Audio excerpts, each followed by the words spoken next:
The views and opinions of this program are those of the hosts, guests, and callers. There is substantial risk of loss in trading futures and options, which you should carefully consider prior to trading. Make sure to subscribe to the Market Talk YouTube channel. You can watch our latest interviews with top market analysts in the country, find bonus content, and much more. It's easy. Just go to youtube.com/@MarketTalkAg and hit the subscribe button. Or you can search for Market Talk Ag on YouTube. And thank you for joining us here live as we are at Commodity Classic in Houston, Texas for Market Talk today. I'm your host, Jesse Allen. Great to be here with you as we are joined by our friends with the National Corn Growers Association and a few of their partner organizations as well here on today's program. We're going to be talking trade and much more here on Market Talk today. So again, thanks for joining us. We're doing this a little different here today. We have a panel of experts with us on the show. We're going to talk about all the different collaborations between corn and the animal industry and the export side and much more. We are also going to talk markets later in the show with Tommy Grisafi from Advanced Trading. He will be stopping by to kind of give us a rundown. We had 4 days in a row now, corn higher on the board, so that's a good thing to see. We're going to talk about that more coming up in just a little bit. I want to introduce first all of our guests here on the show today. Joining us first, Ellen Zimmerman is with us. And Ellen, it's great to see you again. Give us a little background on your role and your title, please. Yeah, so great to see you. Ellen Zimmerman, Director of Industry Relations for the U.S. Grains Council. My role is really all about connecting our members, our U.S. stakeholders to our programs around the world. The Grains Council has full-time presence in 29 different countries and programs in more than 60. It is so great to be here at Commodity Classic. I absolutely love seeing all of the producers, our other agribusiness members. It's really fun to be here and happy to be here in this partnership show. Definitely. Well, and of course, the Grains Council, a huge partner of the corn growers. Also joining us with the corn growers, Chad Epler is with us. Chad, it's good to see you. Thanks for being here. It's great to be on the show and great to be with so many partners of corn sitting here. So I'm the vice chair of the Market Development Action Team. I'm a farmer in Southeast Kansas, but I go way back. I'm also a former ag teacher, so I have agriculture is just such a, it's just instilled in me, and that's what I grew up with, and that's who I am. And so being able to give back in so many ways and partner, not just, with the national corn growers, but with all of these wonderful partners that we have here and make sure the agriculture moves forward. Fantastic. Also joining us, Mary Alice Cain, Director of Member Relations for USAPEEC. Give folks a rundown on who exactly is USAPEEC, Mary Alice. Absolutely. We are the USA Poultry and Ag Export Council, and we are here to represent the industry that exports. So we connect our producers, trading companies, associate members, which includes cold storage, logistics, shipping, a little bit of everyone, and of course our farmers. So we're trying to make sure everyone can play well in the sandbox together and keep everybody happy. Fantastic. And our final panelist with us, we got a packed show here today. Dean Meyer with the U.S. Meat Export Federation. Dean, it's great to see you again. Thank you, Jesse. It's great to be here. I represent the U.S. Meat Export Federation. I'm the immediate past chair. I've been on the exec committee there for 7 years and went through the officer rotation. USMEF is based in Denver, 19 offices around the world and activities in 80 different countries. And what we promote is the export of grain-fed red meat. Well, let's talk about how all of these organizations kind of work together. And I think just to start, a lot of collaboration. It takes a lot of collaboration in the agriculture industry. And so maybe just let's start with everyone's perspective on highlighting the value of those partnerships and collaborations between your various organizations. Ellen, why don't you go ahead and start from the U.S. Grains Council side? Yeah, sure. So we represent corn, sorghum, and barley farmers. And like you mentioned, we do have a really close partnership with NCGA, but as well as the other organizations here on the show today. Some of the partnerships look like, sharing offices with NCGA in D.C. and some of the other cooperators here around the world, too. We cooperate and collaborate on programs, whether it's here domestically, like our our trade school or trade education programs with farmers and agribusinesses, or some of our buyers and sellers conferences around the world. Like we have one coming up, the Ag Supply Chain Asia, that's taking place in Thailand in just a couple of weeks, and that's in partnership with other cooperators. Fantastic. Chad, talk about some of your perspective with being on the market development action team from the corn growers and some of these strategic partnerships and collaborations and how they help the industry. Well, I go back to my teaching days, and I think about welding, putting a weld on a project. One weld's not going to hold the trailer together. It takes several, to actually make that work and make it feasible to come out of the shop. And that's the same with all of us here. It's not one organization. USAPEEC can't do it by themselves. National Corn can't do it by themselves.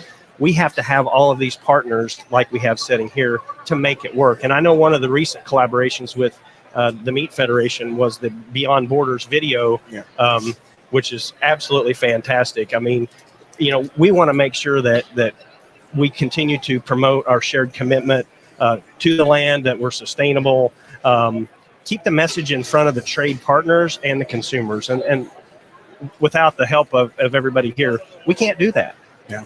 Mary Alice, your perspective from USAPEEC. Talk about just real quick some of how you see all this collaboration work together. Sure. So I very much appreciate what Chad was saying. We're big into the mantra of a rising tide floats all boats. And that's something that we repeat over and over again at USAPEEC. We want to make sure that we are working with our funding partners. We're working with our state and national checkoff members, that we're all aligning on the same strategies so that we can carry out trade shows, culinary trainings, you name it, in these different markets, and make sure it's the same aim for all of us. Fantastic. And Dean, from the U.S. Meat Export Federation side, obviously working on those export markets for that corn-fed red meat here in the U.S. is a big deal. Talk about your view from USMEF side of these partnerships. Yeah, partnerships are key, and collaboration is extremely key.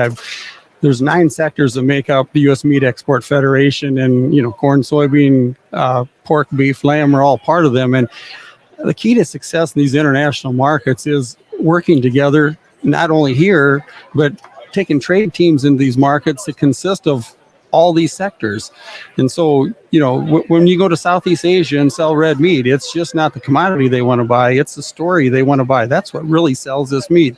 So when you got a soybean producer and a pork producer and a corn producer and a cattle producer all telling the same story, how it was raised from the ground to the plate, that's what sells these stories. And they can see it's families. It's, most operations are family farms in this country. And that's what sells this product in this country is family farm, quality raised, wholesome, sustainable product.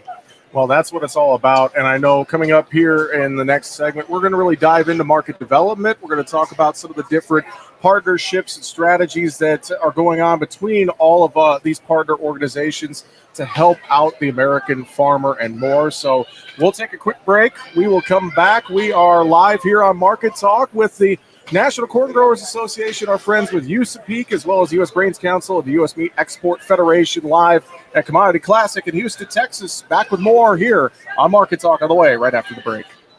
Welcome back to Market Talk, live from Commodity Classic in Houston, Texas, as we are having a roundtable discussion here on the program with our friends at the National Corn Growers Association, the U.S. Grains Council, USAPEEC, and USMEF.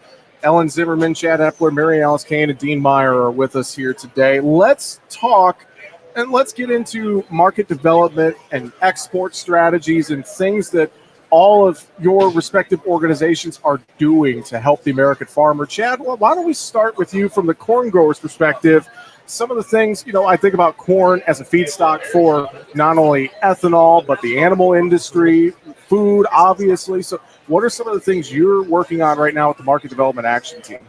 Well, we're always looking for ways to find new uses for corn. And that's one of the biggest things that we do, to try to find ways to get that corn pushed domestically or across the sea and get it exported into other countries. One of the things that we do is the Consider Corn Challenge. And I know that's one of the things that's been very successful for us. The first 3 years, we put in $450,000 in MDAT funding to make sure that these people that are out there with those fresh ideas and possibility for new uses, that they actually have, a chance to go out there and develop something. And so all of a sudden we have these projects that could increase corn demand by 3.7 billion bushel.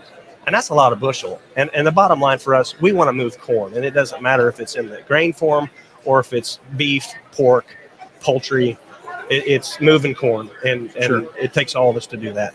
Well, I think, Ellen, from the U.S. Grains Council perspective, that's a lot of what the work you guys do is finding some of those export markets for U.S. corn. Yes, that's exactly right. I end all of our staff meetings at conferences in the office with a team break, move that grain. And it doesn't matter how, it doesn't matter where, we want to move that grain. And so that's why these partnerships with these other cooperators are so important, because we look at those value added red meat, poultry, ethanol, sustainable aviation fuel, DDGs. Move that grain. That's what we're looking to do into any of those markets as well. So how the U.S. Grains Council looks to do that is a couple of different tools, is market development, market access, and trade policy in those different areas around the world, and really positioning our products in the best way possible. So some of the new ways we're doing that is our record of sustainability, which started with the partnership with NCGA and kind of benchmarking the way that our U.S. corn farmers are already growing corn in a sustainable way. And then also looking at the way we can extract as much value out of our corn with our starch study. So how can we optimize feed mills to pull as much as we can out of that kernel of corn in the U.S. as well as anywhere in the world? Well, let's talk from the red meat perspective as well, Dean. I think about that high quality American grown corn fed to our animals, our cattle, our hogs in some cases, et cetera, et cetera. I mean, talk about some of the different things that U.S. Meat Export Federation does to, look for those new markets. Yeah, the corn section of it is extremely important. I mean, that's where we differentiate our product from the rest of the world, is the quality, the corn fed, the long corn fed. And, first of all, before we can get into a country, there's got to be free trade. And even though we're not lobbying organization, we can educate, and we can educate those commodity groups that support us on what we need for trade. I mean, I've seen the examples of where we get a free trade policy. We're able to work into a country. We bring teams, like I mentioned before. We bring these trade teams in, extremely successful. You go in, you meet with the traders, you meet with the retailers, you meet with the consumers via bloggers or social media. And in those Asian countries, they're way ahead of us in social media. And it's amazing the number of people we can be exposed to in a very short time for not a lot of dollars. And then we also team up with industry partners. That 1 cent check off from corn that goes into that's invested off the checkoff, we've seen that return 24 to 1. And not only with MAP and FMD funding, but we get industry partners in these markets that are willing to partner with us. And it's a great return. I mean, there's a lot of successful stories, whether we go to Colombia, Mexico, Korea. Costco in Korea is a successful story, with our meat marketing there. And so the real key is get everybody involved. Sure. Send trade teams over, and then of course our international staff is second to none. They, as is with all your organizations, the international staff is key. Mm-hmm. They're part of the country. Their culture is part of the country, and they're sold on our products. Talk about the poultry side of this equation, Mary Alice. I mean, with USAPEEC and some of the different advancements, some of those opportunities that are out there, kind of that relationship between corn and the poultry side. Sure, absolutely. Well, a few things jump out. I will add that our international team is so key to our success. And, we very much refer to them as our boots on the ground. Mm-hmm. And we have 14 international offices, and each one we work with so closely because they know those markets. They know what's going to be critical for success. So that is hugely important. And as Ellen mentioned, working with other cooperators and sharing those best practices, so vital to everyone's success. But one big thing that we really focus on at USAPEEC is education, education, education. So especially for some of these newer markets we're going into, why are U.S. poultry and eggs so much better? What are the differentiators there? Yeah. And I think India is our best example of that. That's a newer market for us, and it's been about building that market from the ground up. And we've done that through education. So, educating young chefs on the value of U.S. poultry and eggs, and they're not too familiar with turkey and duck, so getting to really share about those products with them and teach them about why they're important and why they're delicious. That's really been a focus for us. Well, you bring up India. What are some of the other wins that we could talk about right now across all of our sectors? I mean, I'll kind of open this up to everyone. If someone's got an area they want to kind of throw out here, what are some of those wins that we could tell our farmer listeners right now, our ranchers out there as well, that we're getting for our industry? Well, I will start, Jesse, by the fertilizer prices. Sure. have been a huge issue for all of us, and because NCGA and our partners have kind of led a charge to say, hey, this isn't right, this isn't, this shouldn't be happening. And so when that 20% tariff went on, that raised a lot of flags, and all of a sudden we're into, hey, we need to get this resolved. So by talking and educating and making sure that our voice is heard, we were able to get that down to 7.4% as of right now. Now, I know that's not, zero, but still it's better than the 20%. And the only way that we could get it there is because of the partners that we have and at NCGA to be able to go out and say, this isn't right. And having boots on the ground every day, it affects us. That's hard on us. It's hard on us. Other wins. I think win for USMEF this past year has been Mexico.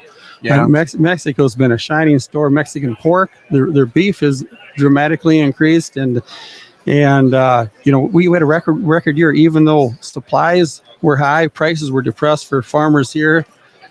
Red meat exports for pork were record, and when we can have a neighbor just across the border being our top importer of meat, it's a win-win. I mean, every month there's over 6,100 truckloads of fresh pork going into Mexico every month, and that just gives you a little idea. And also Central and South America, Yeah. they've been great wins for us, and it's just the key to USMEF, and as is a lot of our partners here, is broad-based. I mean, we can't key on one market. I mean, we're in Southeast Asia. Africa's a new frontier. Australia has actually increased a lot in the pork imports. And so, if we have a glitch in one country, we can go to another country. And it's been extremely successful and contributed to the record pork exports we had last year. And then what I like to refer when we're talking to farmers, being a farmer myself, it all comes back to the farm. I mean, last year, that equated to an extra 14.6% per bushel, which comes to 87 cents a bushel, just because of red meat exports. Yeah. Great thoughts.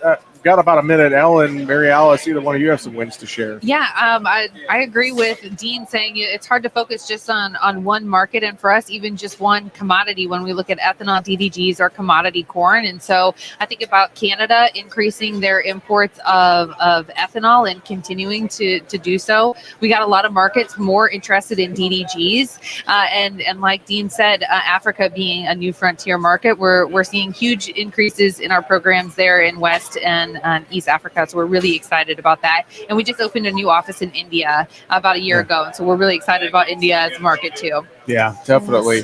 Well, and I want to pick up this discussion coming up here later in the show and kind of talk a little more about, not focusing on one market, global free trade. So we're going to pick that up here coming up in just a little bit. But right now, we're going to take a quick break. We'll come back here on Market Talk. We're going to catch up on the market trade action we're seeing as we wrap up the month of February. Tommy Grisafi with Advanced Trading and ATI Pro Media joins us next here on Market Talk live from Commodity Classic. And welcome back to Market Talk live from Commodity Classic in Houston, Texas here today. Jesse Allen back with you, and we're going to resume our panel discussion right now with our friends here at NCGA. Chad Epler, Vice Chair of the Market Development Action Team with us. The U.S. Grains Council, Ellen Zimmerman, Director of Industry Relations, Mary Alice Cain, Director of Member Relations for USAPEEC, and Dean Meyer, immediate past chair of USMEF with us here. And let's talk global free trade and why free trade is so important. And Mary Alice, you brought up India earlier and some of the recent wins you've seen there from the poultry side of the ag industry. So, I mean, talk about the importance of why we need these trading partners, these open markets for U.S. ag products. Why don't we start just kind of there and talk about that a little bit? Yeah, for sure. So, in India, just recently, we actually saw some reduced tariffs on turkey, which was incredibly exciting and, kind of revived some energy for us in that market. But what I think is so important about these FTAs is that it allows you to not have to focus on outdoing the competition. It allows you to focus in on the task at hand and what's most important and what are we really trying to accomplish in that market. Going back to the education piece that, helps us to really hone in on why that education is so important instead of worrying about our competitors. So I think that's one of the largest values of having an FTA in place, having that market open, is being able to really focus in on what matters. Yeah, and it's educating those buyers and consumers in these different markets is what it really comes down to, right? For sure. Absolutely. Talk about, Ellen, from your perspective. I mean, with the Grains Council, you guys, like you said earlier, move that grain. You guys are all over the globe. So, I mean, kind of piggybacking off what Mary Alice said, I mean, talk about that education and opening up some of these markets and keeping existing markets open as well. Yeah, that's right. We say when trade works, everyone wins. And so exactly like she said, it allows us to focus on those customer relationships, really letting our boots on the ground work in those markets and really expounding on what we can do best there and defending the market share that we have and hopefully building on that. When we look at moving into new markets, that's where it gets a little bit trickier because we're kind of starting at ground zero. And, a lot of times agriculture trade is the bright spot with some of our, political relationships. And it's so how do we keep being that bright spot and expanding on that? Yeah. And Chad, from the corn growers' perspective, I know we've seen our various issues out there with Mexico and things like that, but obviously there's a lot of opportunities out there for U.S. grown corn, and you guys continue to expand on a lot of these new markets and existing markets as well. Absolutely. One of the things that, we want to make sure that we continue those relationships that we've built and, taken a long time to get to where we're at, but we want to make sure that the livestock sector is taken care of. And I mean, if you think about what we're trying to do here as a farmer, we're trying to raise sustainable, high quality corn, which we do. And so if you want to have high quality beef or you want to have high quality pork or high quality poultry, you feed high quality American corn. And so the message that we want to send to those that want our corn is, look, we have a very sustainable product here. We have a very high quality product here. And our beef and our pork and our poultry are high quality also because they eat that high quality American corn. Yeah, very true. Well, and Dean, you brought up earlier Mexico, how so important it's been this past year for pork. I think about all the work USMEF does in Southeast Asia as well, and a lot of those different markets. So, I mean, talk about just the importance of having these markets to deliver our corn-fed, U.S. red meat. Yeah, I certainly agree with the free trade agreement part of it and the high quality product we have to move. But I think a segment of USMEF that people don't realize is extremely important is our variety meats. I mean, a lot of times the domestic market is the best option for muscle cuts, a lot of the muscle cuts. But the variety meats, those pieces, the tongues, lips, liver, and those pieces of product that aren't desirable here, a lot of times are just offal or rendering. They got value in those countries. I mean, for example, a tongue here is maybe worth $3 a pound, and in Japan it's worth $24. Yeah. And so when we can add value like that, that's the part of the free trade agreements that we really need, because we have no market here for those products. And that equates to $40 a head for every beef that markets and $10 a head in every pork that goes. So it's important not only for the quality cuts, but for the variety of meats to have free trade agreements. Well, we got 2 minutes here. Let's kind of wrap up our thoughts. And again, this has really been a great discussion, but final thoughts from everyone real quick, just the importance of all of our organization's collaboration and all the things that you guys do to help the American farmers. So, Dean, a couple quick thoughts from you real quick. Yeah, I think, like was mentioned earlier, a rising tide raises all ships. We need to work together. When I was chair on this organization, that's one thing I stress is teamwork, work together. You know, we've got the corn sector, we've got the soybean, the feed sector that's telling us to move more product, and that's what we're doing. And we need to work together, whether it's on a trade team, whether it's sitting in the boardroom. We got the processors there with us and the packers. I think that's key is we need to be together. We're such a small percentage of the population. Definitely. Ellen, how about you? Yeah, I think we're all interconnected in such big ways, and we're working in a global economy, and so it makes sense for us to work together so we can win together too. Definitely. Mary Alice, how about you from your perspective with USAPEEC? Yeah, forgive the egg pun, but we can't put all our eggs in one basket, as we say at USAPEEC. So we're very much focused on working with our partners to make sure we can pull each other out of that and kind of all move forward together for success. On Chad, from the corn growers' perspective, final thoughts from you. Well, we work together as one better than by ourselves. And so, you know, just we need to keep those relationships going and keep pushing that good, high quality corn to the good, high quality beef, pork, and poultry that we have. Fantastic. I want to thank you all for sitting down for a panel discussion. An hour goes by pretty quickly, but great thoughts from all of you. Chad Epler with the corn growers, and Dean Meyer with USMEF, Mary Alice Cain with USAPEEC, and Ellen Zimmerman with U.S. Grains Council. Thank you all for joining me here on the show today. Really appreciate it. Thank you. Thank you very much. All right, we are out of time here on Market Talk today, but coming up tomorrow, we are going to be back with the National Corn Growers Association. We're going to talk sustainable aviation fuel. We'll also keep our eyes on what is happening with the markets here on Market Talk. That's going to do it for today's show, live from Commodity Classic in Houston, Texas. I'm Jesse Allen. Have a great rest of your day. Thanks for listening to Market Talk.